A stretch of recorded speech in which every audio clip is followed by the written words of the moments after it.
Honorable Kojani. Thank you very much, and my apologies for that.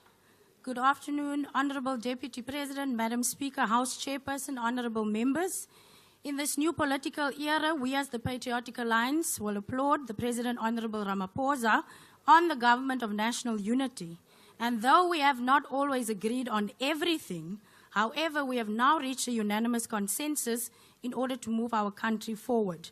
The current formation means that the GNU parties have set aside their differences in order to rebuild and grow South Africa and instill renewed hope into our people.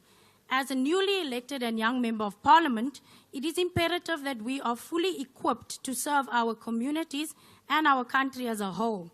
We implore that there should be continuous and vigorous training of MPs and that we are allowed sufficient time to scrutinize documentation and reports in our committees.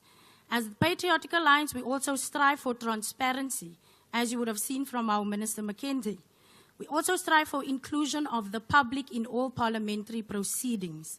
We seek to educate, include, especially the most vulnerable, marginalized, and poorest people, so that our leaders of tomorrow can take the country forward even more. From the 3rd to the 6th Parliament, there was an increased focus on public participation and oversight.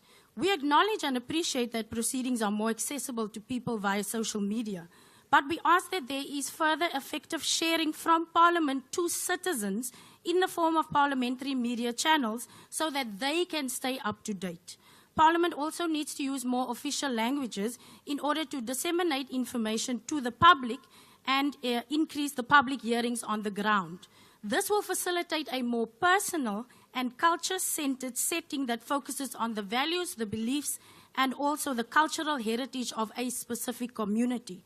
During the 6th Parliament, there was a decision to launch reinvigorated constituency offices, and we will need to see this implemented in the 7th Parliament so that all of our communities can reach us with ease.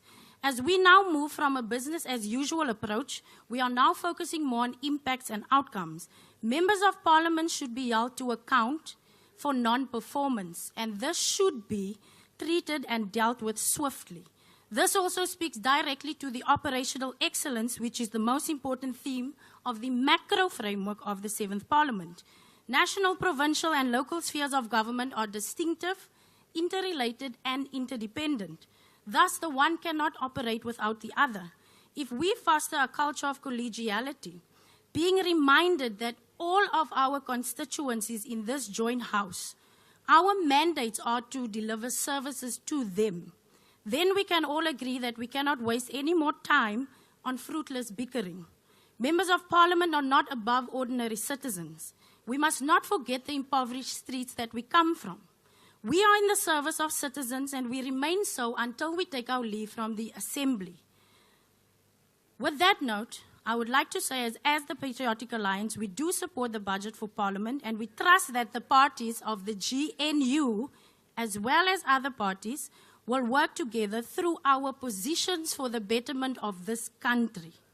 Let the parties who focus on the past, and the rest of us join hands in order to rebuild this country into the rainbow nation that the Honorable, the former President and global icon Nelson Mandela envisioned. Thank you. Thank you, Honorable Member.